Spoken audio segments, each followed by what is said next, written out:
Little girl. Waited 3 days for someone to pick her up. Then 500 Hell's Angels roared into the parking lot. Assy eye.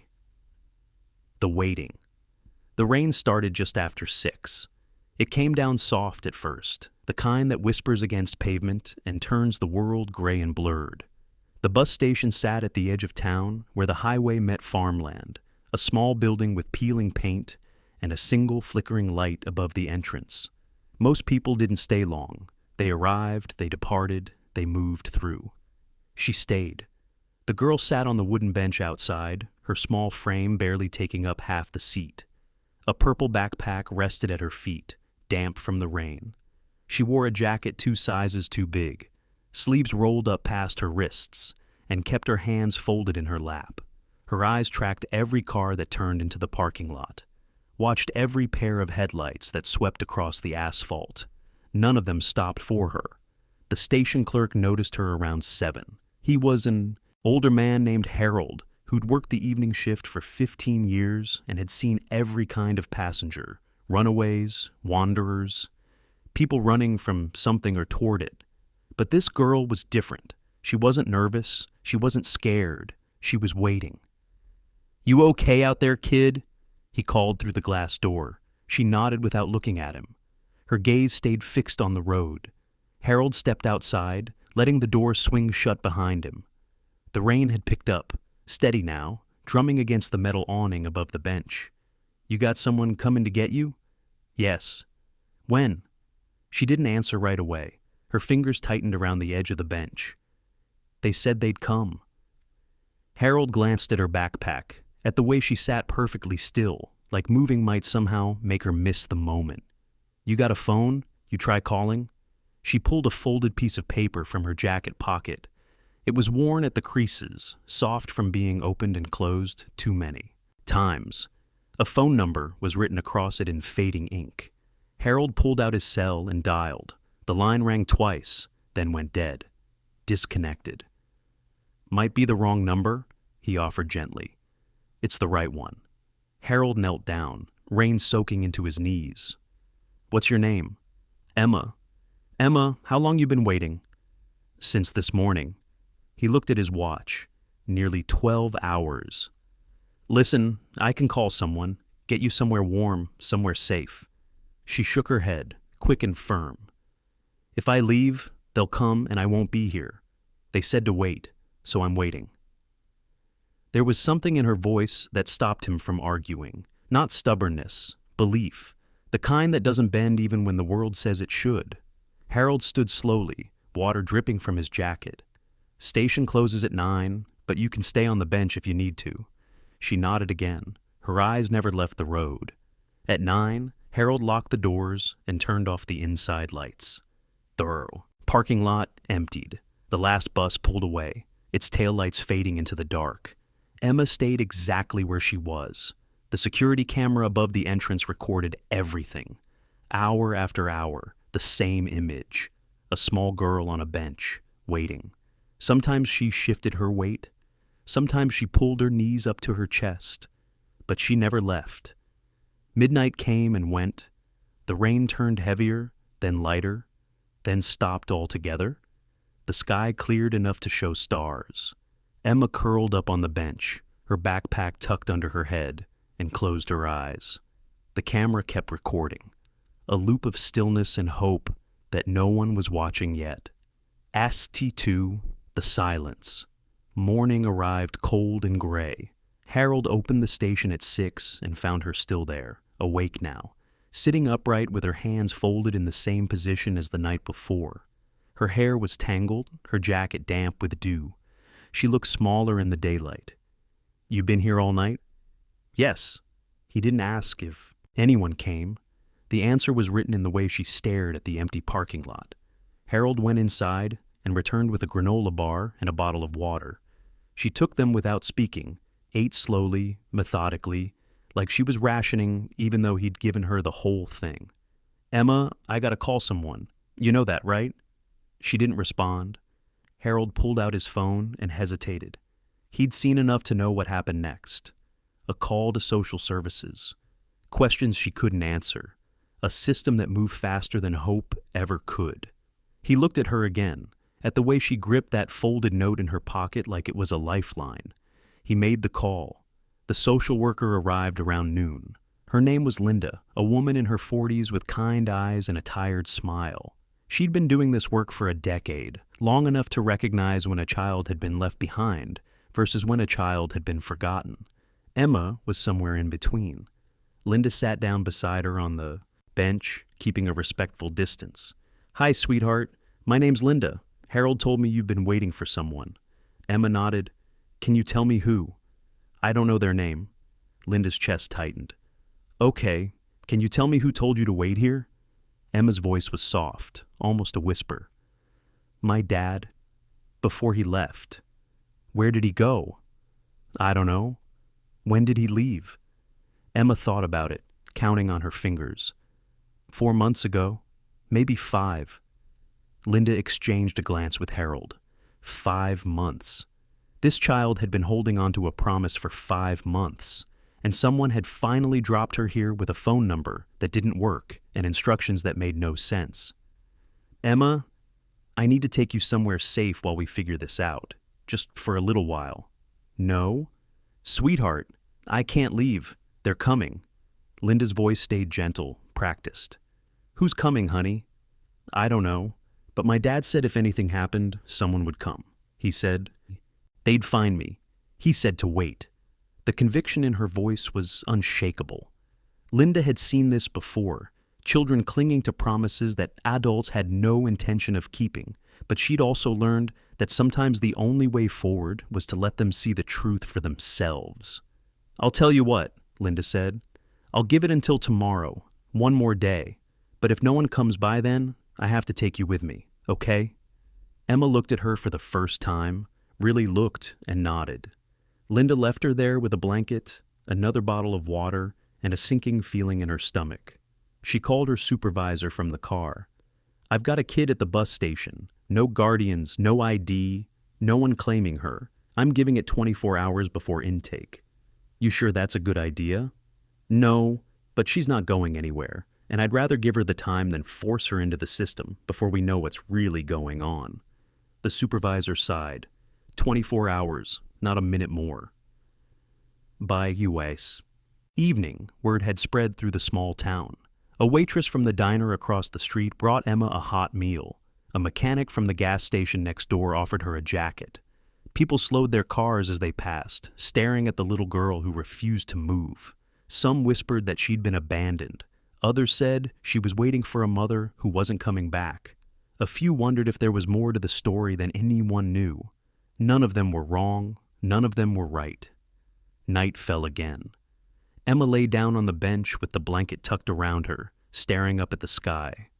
The stars were clearer tonight, scattered across the dark like salt spilled on a table.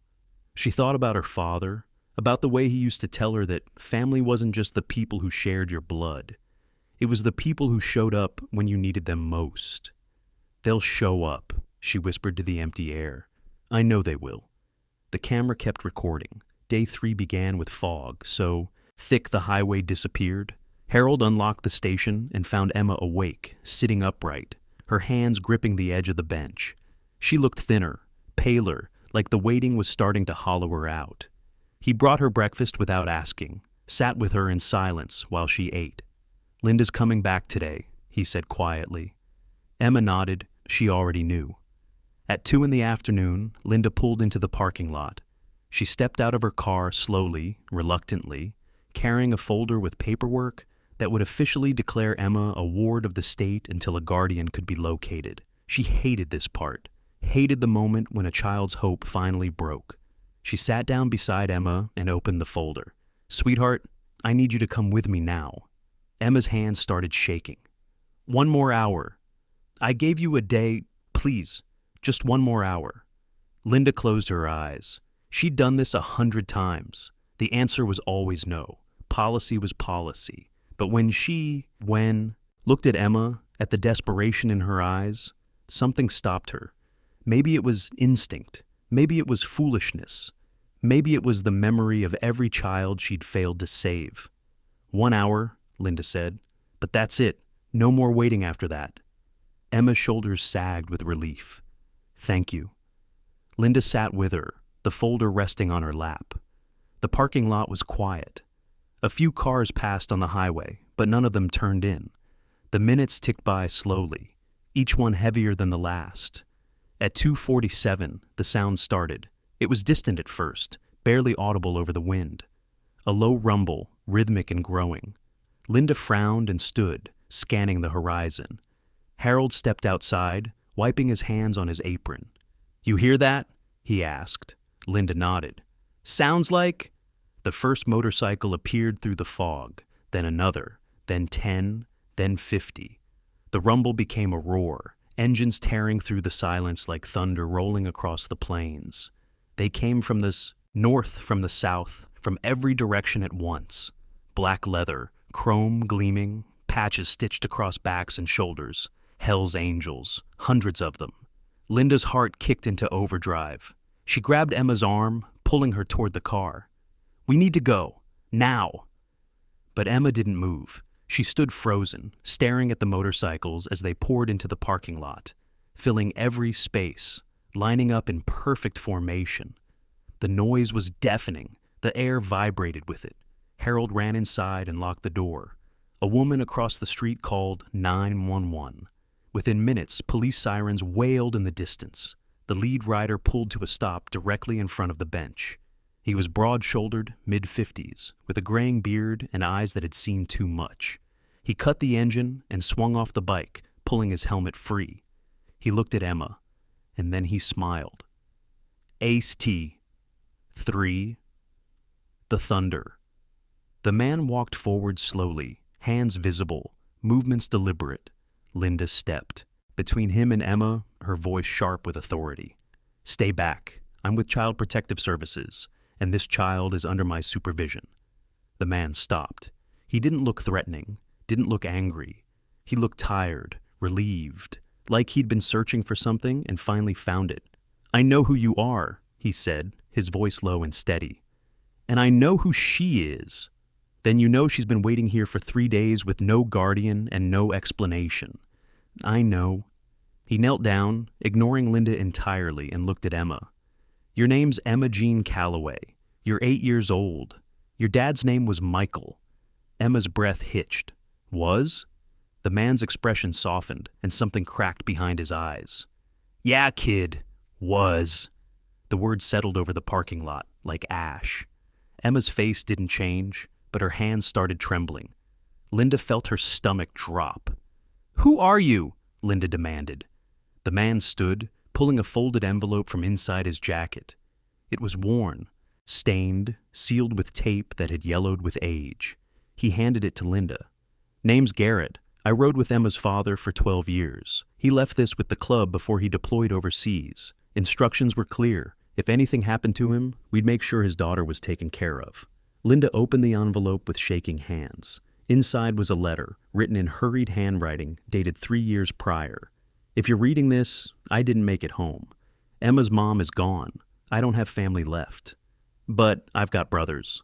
The club will know where to find her. Don't let her go into the system. Don't let her be alone. She's got a family. They just don't know her yet. Take care of my girl. Reaper Linda's throat tightened. She looked at Garrett, then at the sea of motorcycles behind him. Why now? Why did it take 3 days? Garrett's jaw clenched. Because the letter got buried in storage. Michael's stuff was held up in military processing for 2 years after he was killed. By the time it got back to us, the contact information was outdated. We've been tracking her for 6 months, following dead ends and wrong addresses. When we finally found out where she was, the message went out across every charter in the country. He gestured to the riders behind him. These people rode through the night. Some of them drove 12 hours straight. We didn't know if we'd make it in time. Emma's voice was small, barely audible. My dad's really gone? Garrett turned to her, and for a moment, the hardness in his face melted into something raw and human. Yeah, kid, he's gone, but he made sure you wouldn't be. Behind him, one of the riders stepped forward, a woman in her 40s with short dark hair and a patch that read, Road Captain. She knelt beside Emma and pulled something from her pocket. A photograph. It showed a younger man in a leather vest, grinning at the camera, one arm slung around Garrett's shoulders, the same patch on his back, the same tired eyes. "That's your dad?" the woman said gently. "We called him Reaper. He talked about you all the time, said you were the toughest kid he'd ever met." Emma took the photo with trembling hands. She stared at the man she barely remembered, and something inside her finally broke. The tears came fast and silent, streaming down her face as she clutched the picture to her chest. Linda's eyes burned. She looked at Garrett, at the riders behind him, and felt the weight of every assumption she'd made crumble. "What happens now?" Garrett straightened. "Now we take care of her, like we should have done 3 years ago. You can't just take her. There are laws, procedures. I know." His voice was firm but not unkind. "We're not running. We'll go through whatever process we need to. But she's not going into a group home while you sort through paperwork. One of our families will take her in temporarily. We'll work with the courts. We'll do it right." Linda looked at Emma, at the way the girl leaned into the woman beside her, at the way her breathing had finally steadied. This wasn't protocol. This wasn't how things were supposed to work. But sometimes the system didn't account for brotherhood, for promises kept across years and miles, for the kind of family that showed up when blood couldn't. "I'll need documentation," Linda said finally. "Names, addresses, background checks. You'll have them by tomorrow." The police arrived then, 3 cruisers pulling into the lot with lights flashing. The officers stepped out cautiously, hands near their belts, scanning the crowd of bikers. One of them approached Garrett. "We got a call about a disturbance." Garrett held up his hands. "No disturbance, officer. Just a family reunion." The cop looked skeptical. "That's a lot of family." "Yeah, it is." The officer glanced at Linda, who nodded slowly. "It's complicated, but it's under control." The tension eased bit by bit. The police didn't leave, but they didn't escalate either. They stood watch as Garrett walked back to Emma, as the woman beside her helped her to her feet. "You ready to go, kid?" Garrett asked. Emma looked at the bench where she'd spent 3 days waiting, at the parking lot that had become her entire world, at the faces of people she didn't know, but who had crossed the country for her. "Where are we going?" "Somewhere safe, somewhere you don't have to wait anymore." She picked up her purple backpack, slung it over one shoulder, and nodded. "As tuifor." The promise. The ride to Garrett's house took 20 minutes, but the convoy stretched for miles. Emma sat on the back of a motorcycle between Garrett and the woman named Casey, a helmet strapped over her head, a jacket wrapped around her that hung past her knees.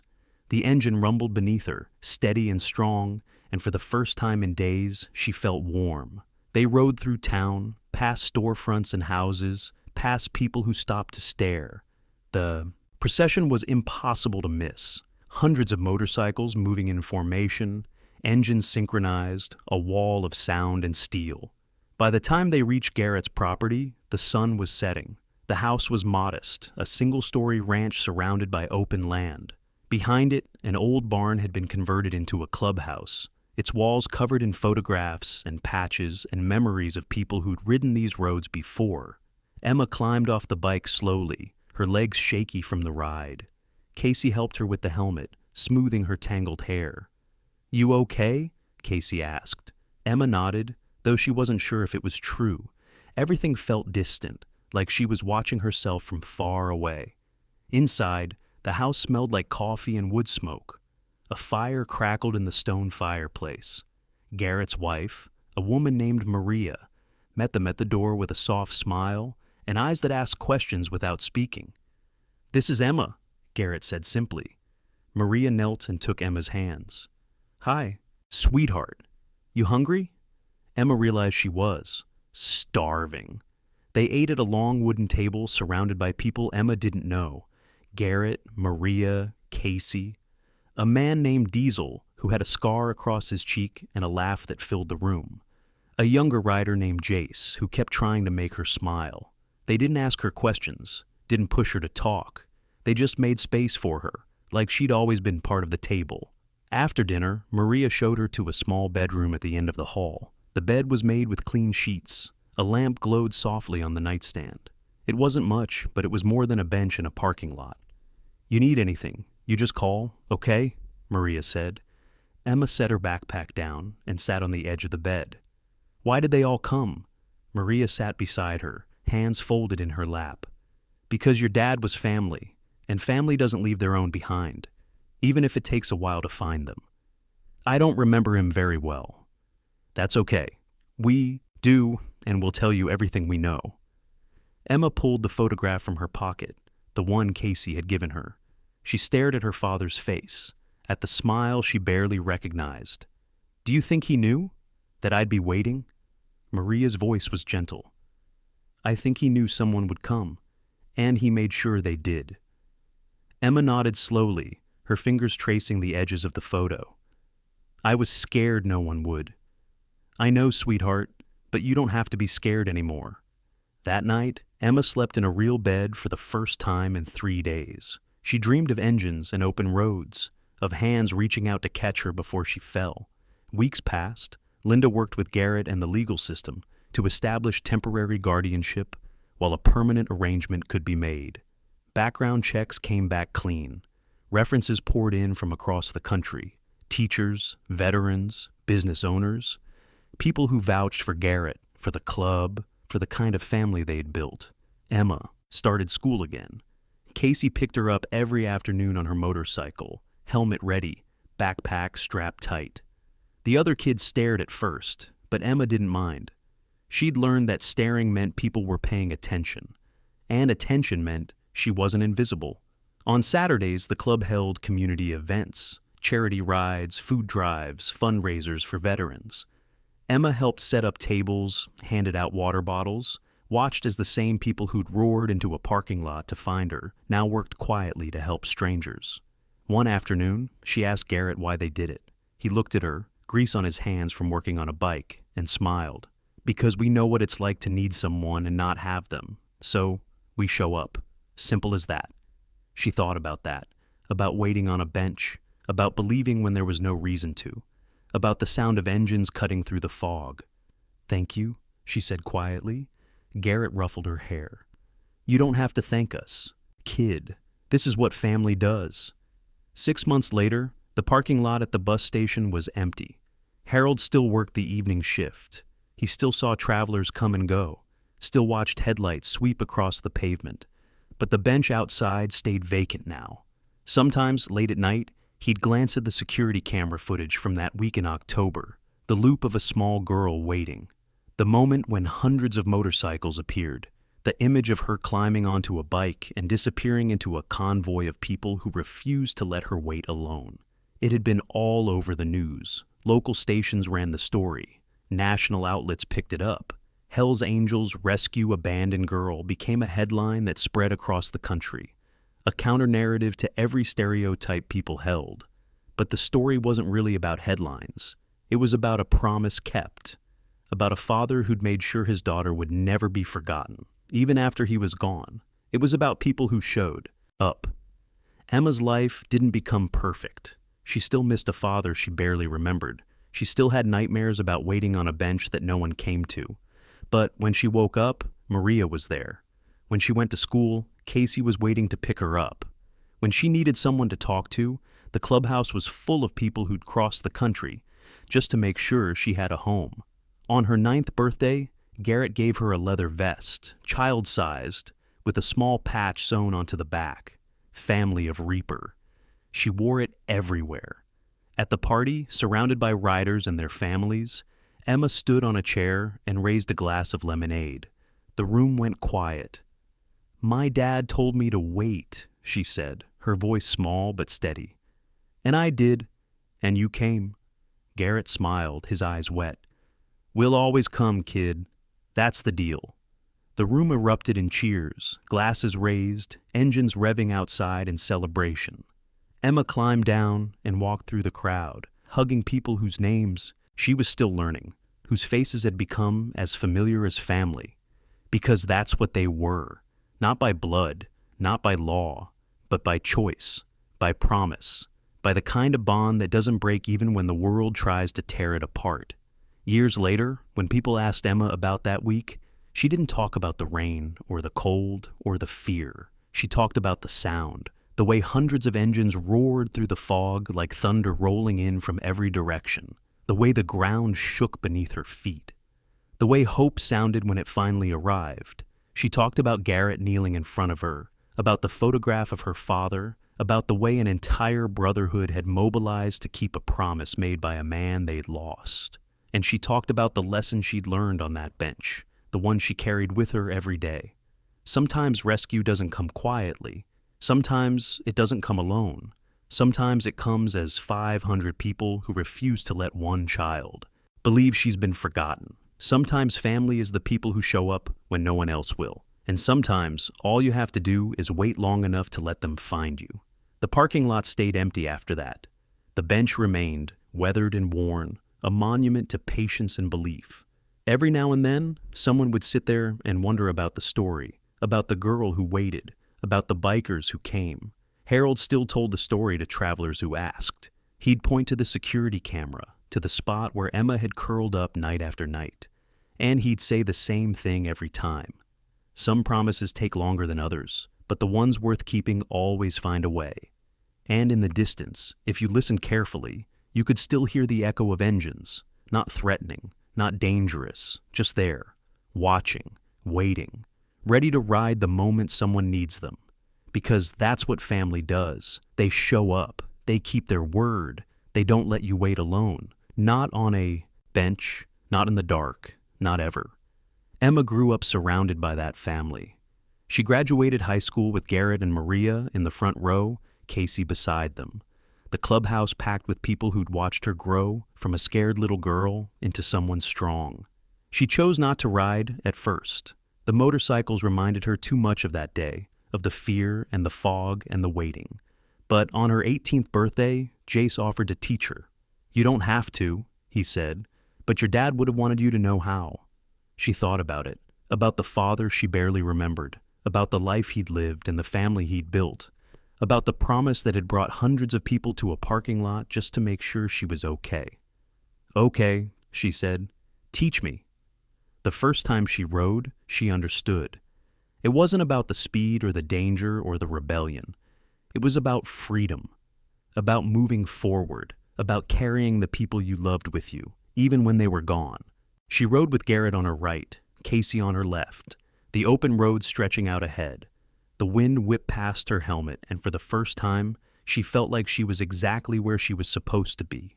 Not waiting, not hoping, not wondering if someone would come. Just riding, with family, with people who'd proven that love wasn't about biology or obligation. It was about showing up, about keeping promises, about refusing to let someone be alone. And as the convoy rolled down the highway, engines roaring in unison, Emma smiled, because her father had been right. Family always comes. You just have to trust them enough to wait. Epilogue. The story became legend in the small town where it began. People talked about it for years. The little girl on the bench, the bikers who appeared through the fog, the way hope looked when it arrived on two wheels. But for Emma, it was never a legend. It was just her life. She kept the photograph of her father on her nightstand. She wore the vest he'd arranged for people to give her. She showed up to every club event, every charity ride, every moment when the family gathered. And when she had children of her own, she told them the story, not as a fairy tale, not as something impossible, but as the truth. "Your grandfather made a promise," she'd say, and even after he was gone, people kept it for him, because that's what family does. Her children would ask why. Why did strangers ride so far? Why did they care about a girl they'd never met? And Emma would smile, the same smile Garrett had given her all those years ago, and say, "Because no one should have to wait alone, and because some people believe that promises matter, even when they're hard to keep." She taught her children to show up, to keep their word, to be the kind of people who rode through the night for someone they didn't know, just because it was the right thing to do. And when her son turned 16 and asked if he could learn to ride, she didn't hesitate. "Yeah," she said, "but you ride with family, always." He nodded, understanding in a way only those who'd lived the story could. Because the lesson wasn't about motorcycles or clubs or patches on leather vests. It was about the people who refuse to let you fall, who show up when the world says no one will, who keep promises that aren't even theirs to keep. It was about family, the kind you choose, the kind that chooses you back. And it was about a little girl who waited 3 days on a bench, believing that someone would come, and 500 people who made sure she was right. The bench still stands outside the bus station. Harold retired years ago, but the new clerk knows the story. Everyone does. Sometimes, late at night, when the parking lot is empty and the world is quiet, you can almost hear it. The rumble of engines in the distance, the sound of a promise being kept, the echo of a brotherhood that refuses to forget. And if you listen closely enough, you might hear something else too, the sound of a little girl's laughter, safe, loved, home, because that's what happens when people show up. The waiting ends, and the belonging begins. The end. This story is a testament to the families we build, the promises we honor, and the courage it takes to believe that someone, somewhere, will come when we need them most. May we all be the kind of people who show up, who ride through the fog, who refuse to let anyone wait alone,